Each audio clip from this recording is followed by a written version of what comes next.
In a snow-covered cemetery, a man called Scrooge is startled to see his name written on one of the tombstones. He discovers his tragic end, having lost his life alone and full of regrets for his selfish actions in the past. He then summons an entity known as the Ghost of Christmas Future, so that it can help him make amends for his mistakes. However, just as he is about to summon it, Scrooge is interrupted by a strange sound, which seems to be the meowing of a cat. It is then revealed that everything is a reenactment of the story A Christmas Carol, performed by the writer himself, Charles Dickens. While reciting the story in a theater, his kitten Willa ends up invading the stage and disrupting the whole play. Charles asks the guests to excuse him and goes to see his wife Catherine and their children. He warns the family that he's in the middle of an important play, but the kids want to play along, reenacting the legendary story of King Arthur. While Charles tries to clean up the mess, Walter gets carried away and accidentally hits his father with his sword. Furious, the writer scolds his son, but this ends up scaring Willa, who jumps on the table and scatters the entire manuscript of another story that Charles was writing. This only makes him even more nervous and he tries to catch Willa, but she ends up fleeing to the stage, with Walter's help. In the middle of the audience, the writer tries to explain the whole mess, but Walter seizes the chance and starts telling him about the story of King Arthur. To his surprise, all the spectators applaud the boy, but Charles sends him back behind the curtains and gives him another scolding. He takes his son's toy sword and punishes him, saying that all behavior has consequences. Walter is saddened by his father's attitude and leaves, leaving Charles feeling guilty about what he has done. Even so, he returns to the stage to finish the play, while his wife finishes collecting the pages of the manuscript and has an idea. Later, when he gets home, Catherine tells him that Walter is waiting for him in the study. She tells him that she's read the new manuscript and tells her husband to read the story to the boy, as she's sure Walter will like it.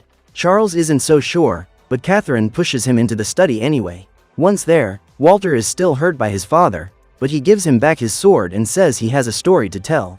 The boy, however, says he only wants to hear it if it's about a knight as strong and brave as King Arthur. His father says it's about someone even more important and asks his son to pay close attention, because he's about to tell the great story about the King of Kings. Then, using a globe, Charles tells him that this story begins in the small town of Bethlehem. A young couple, Joseph and Mary, were expecting the arrival of a very special baby, more precisely, the Son of God. However, Bethlehem was under the rule of the Roman Empire, which frequently counted the town's population. Because of this, when they arrived there, the young couple tried to seek shelter, but there was nowhere to be found. With Mary about to give birth, Joseph became desperate and tried to ask a farmer for help, but he also told him that there were no rooms available. However, on seeing the state of the young mother, the man says that there is room in a stable and the couple can use the manger as a bed for their child. Thanks to this, the baby, who was destined to be king, was born in the humblest place imaginable and given the name Jesus. To continue the story, Charles enlists Catherine's help and she plays the role of an angel who has been sent from heaven to announce the birth of Christ to everyone. As a result, all the shepherds of Bethlehem went to the stable, following a star that appeared in the sky. This same star attracted the attention of 3 magi, who believed it to be a prophetic sign and went to the palace of Herod, the king of Judea, to confirm whether the prophecies were true. Upon learning of the birth of this child, the king becomes enraged and orders the magi to find the baby and tell him where he is. However, seeing Herod's evil intentions, the 3 of them found the stable, gave gifts to the newborn and left in secret. Shortly afterwards, Herod finds out about this betrayal and orders that all the babies born in Bethlehem be found. Fortunately, the angel returns and warns Joseph that he must take his family away to Egypt before they are captured by the Roman army. He then hurries to wake Mary and take the baby away, but Roman soldiers appear outside the stable. Walter hears everything, and with his imagination, he enters the story and tries to warn Joseph before it's too late. The soldiers approach quickly, but just as they are about to capture the family, a heavy sandstorm obstructs their view. Thanks to this, Joseph, Mary and Jesus managed to escape in time, and for many years they remained refugees in Egypt. It was then, when Jesus was the same age as Walter, that the family returned to Nazareth.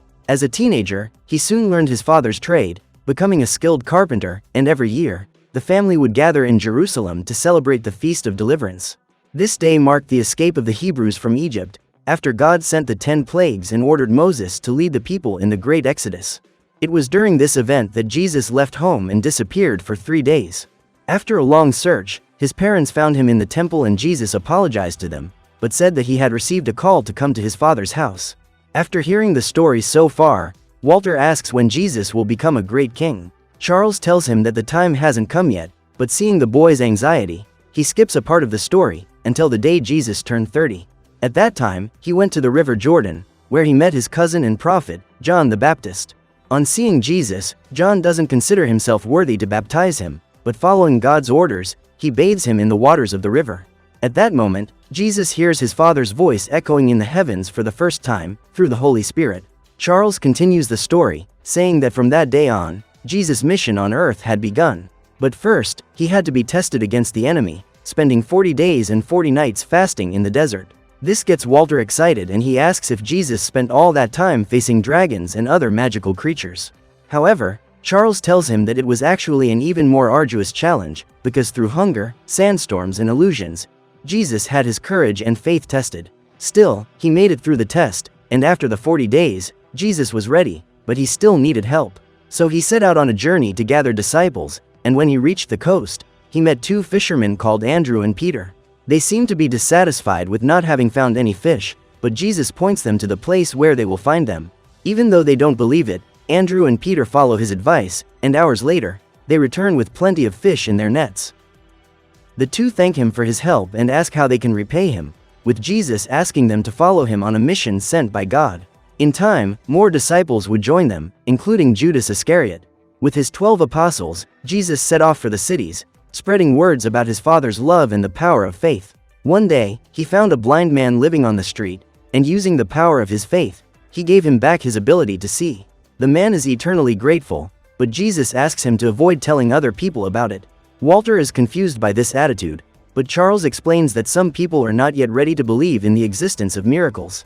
Despite this, Jesus' kind acts soon became known, such as the day he came across a man taken by an evil force. Once again, Jesus uses the power of faith to deliver him from evil and the evil entity leaves. As they witness these miracles, people from all over the world begin to call Jesus Master and show up to hear his words and ask for help. One of them brings a man stuck in his bed, who can no longer move and needs a miracle. Jesus then tells him, in front of everyone, that his sins are forgiven and tells him to get out of bed.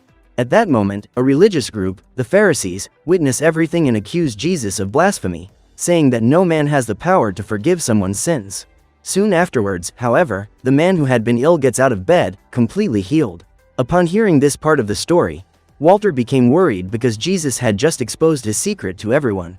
As the boy feared, the Pharisees gather in the temple and accuse Jesus of being a phony, claiming to be the very Son of God. In the midst of the discussion, the leader of the group suggests proving their farce by using someone who, according to the laws of the people, has committed sins that cannot be forgiven. The next day, the Pharisees bring a woman called Mary Magdalene before Jesus. They accuse her of committing adultery, a sin that is paid for with one's life. When they hear this, the people start collecting stones to throw at the woman and the Pharisees ask what the supposed prophet is going to do. The whole situation makes Walter anxious and he starts dreaming about Jesus taking a sword and attacking everyone holding the stones. However, Charles explains that, instead, Jesus started writing in the sand, and finally said that he who has never sinned can throw the first stone. With just one sentence, he disarmed everyone who, when they looked inside themselves, realized that they were just as sinful as those they accused. Faced with this, Charles teaches his son that a king doesn't need a sword, but words of wisdom and compassion to solve any problem. Walter learns the lesson and throws his sword away, as he now wishes to follow Jesus' example. Before the story continues, Catherine hands her son a packet of cookies, and using their imagination, Walter and his father enter the story once again. They see Jesus at the foot of the mountain, talking to his followers when Peter interrupts him, saying that everyone is hungry. At this point, Charles decides to interfere a little in the story and asks Walter to give Peter his jar of cookies. When he does, the jar turns into a plate with 5 loaves and 2 fish, but that won't be enough to feed everyone there. Jesus then stretches out his hands, and when the plate is shared among everyone, the bread and fish begin to multiply. This miracle, once again, impresses those around and the word begins to spread that this prophet is a savior. At the end of the day, the disciples prepare the boat to leave, but Jesus tells them to follow, as he will stay for a while longer in prayer. Not wanting to leave their master, they agree and set off across the sea, when they encounter a fierce storm. The force of the waves is such that the small boat can barely hold on.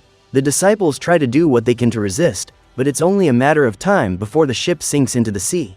Then, on the horizon, Peter sees someone approaching, walking calmly among the rough waters. When he looks closer, he sees Jesus, who tells his apostles not to be afraid and to come towards him. This sight leaves Peter impressed, and confident in his faith, he tries to walk across the water to his master. However, halfway across, doubt takes over his mind and a gigantic wave hits him, causing Peter to drown. In the midst of his despair, he asks for Jesus' help, who manages to pull him out of the water and warns him that if his faith is unshakable, nothing will make him sink. Hours later, the boat reaches the shore and Jesus asks his disciples what people are saying about him. While some believe that he is the reincarnation of the ancient prophets, Peter believes that his master is Christ, the Son of God. Jesus is happy with these words, but soon reveals that his mission now is to return to Jerusalem, where he will face pain and the end of his life. But his disciples shouldn't fear, because in 3 days he will rise again, according to his Father's will. Walter, like the disciples, doesn't want this to happen, but Charles calms him down, saying that the story isn't over yet. Later, on his way back to town, Jesus receives news from Mary Magdalene that her friend Lazarus has been perished for 4 days. When he goes to his tomb, the Pharisees again accuse him of being a false prophet, because even with his powers, he couldn't save his friend. However, Jesus asks his followers to remove the stone from the cave, and then orders Lazarus to come out of his grave. Everyone around thinks this is absurd, but doubt turns to amazement when Lazarus appears in front of everyone, having come back from the perished. This miracle only increases the admiration of Jesus' followers, while at the same time making the Pharisees' fury ever stronger. At another meeting in the temple, they try to think of a way to unmask the false prophet, until the leader decides to do something drastic: eliminate Jesus. But before that, they have to convince the people to hate him, otherwise eliminating him will only make him even more powerful. Finally, the day comes for Jesus to return to Jerusalem, where he is welcomed by the people with all the glory of a true king. At that moment, Charles and Walter feel more and more immersed in the story, as if they were witnessing Jesus' arrival in the city. During this event, Willa ends up getting lost in the crowd and Walter runs after her. Charles helps his son look for the cat when he sees a bushy tail in a basket.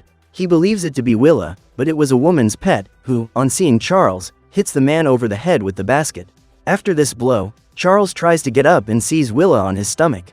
At that moment, Walter sees someone holding his cat, and for a moment he thinks he's seeing Jesus, but then he realizes that it's actually Charles. The boy thanks his father for his help and hugs him, with the two finally reconciling after their argument at the theater. Back in the story, Jesus is walking with his disciples through the temple when he sees shopkeepers arguing with the locals. Then he realizes that the leader of the Pharisees is encouraging them to charge higher prices, thus harming the humblest people. This provokes Jesus into a rage, as he starts tearing down the stalls and accuses the Pharisees of turning his father's house into a den of thieves. Finally, he leaves, but first he orders the temple to be destroyed, promising to rebuild it in just 3 days. This attitude initiates the Pharisees' plan to eliminate Jesus, convincing the people to stand against the one who has disrespected the holy temple in front of everyone. However, it still remains to find out where Jesus is, and to do so, the leader of the Pharisees decides to bribe one of the 12 apostles. In exchange for a bag of 30 gold coins, Judas Iscariot gives up the location of his master and the Pharisees order him to be captured by the Roman army. Meanwhile, the apostles gather in the upper room for the Holy Supper, but first, Jesus asks each one to come forward to wash his feet. Peter doesn't feel worthy of this honor, but Jesus does it as a reminder that even a king must love and serve his subjects. Finally, it's time for supper and Jesus hands out bread and wine, as a symbol of his blood and flesh, for the new covenant between God and man. After serving everyone, the master warns that one of the apostles will betray him, so he dips the bread in the wine and hands it to Judas. Jesus also warns that before the cock crows, Peter will be tempted by the enemy and will deny him 3 times. The apostle doesn't believe this, but his master just tells him to keep his faith strong, as well as his unity with his companions. After supper, Jesus asks to be left alone, and then talks to his Father, asking to be spared suffering. However, he soon realizes that he must do God's will, because through this sacrifice, humanity will be saved. Walter doesn't understand the reason for this sacrifice, so Catherine tells Charles to take one of her books and explain the story from the beginning. Charles obeys and goes back to Genesis, when God created paradise on earth and conceived Adam and Eve in his image and likeness. However, there was only one rule: don't eat the apple of knowledge between good and evil. One day, the enemy disguised himself as a serpent and convinced the two to taste the apple, which not only led to the expulsion of Adam and Eve, but also to the ruin of all mankind. Since that day, the covenant between God and man has been broken, and now Jesus' sacrifice will be the beginning of a new covenant. Now that he knows this, Walter continues to listen to the story, just as Jesus finishes his prayer and waits for the Roman army to arrive. In addition to him, Judas appears and kisses his master, revealing to the soldiers who they are looking for. Quickly, the Roman army sets out to arrest Jesus, but Peter gets in front of them, and when he manages to disarm one of the soldiers, he attacks him with his sword and wounds his ear. Walter also wants to help, but Jesus stops him, as if he were seeing the boy at that moment. He also orders Peter and the others to stop the conflict and, as well as healing the soldier's wounded ear, he gives himself up without offering any resistance. Minutes later, Jesus is taken to the temple, where he is accused by the Pharisees and their followers of being a farcer and uttering blasphemies. His greatest crime is naming himself as Christ, the Son of God, and being able to perform miracles and forgive sins. Jesus, however, is not intimidated and confirms that he is the Savior, with everyone around being horrified and deciding that he must be eliminated.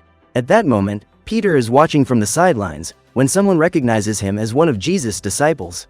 Just as he had predicted, Peter is overcome with fear, and before the cock crows, he denies Jesus 3 times.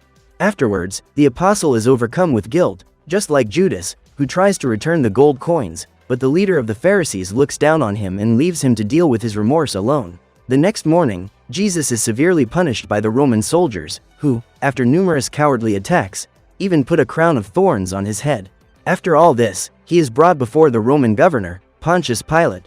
When he sees Jesus, he believes that the prisoner has been punished enough, but the leader of the Pharisees claims that the only just punishment for his crime is for him to be put on the cross. Seeing the uproar of the people, Pontius Pilate proposes a vote, where the people must choose a prisoner to be released. Barabbas, condemned for having eliminated someone, is brought to the scene and the people must decide who deserves to be pardoned. Fatefully, everyone around votes to release Barabbas, and with no other choice, Pontius gives the order and Jesus is condemned, having to carry a huge wooden cross to his final destination.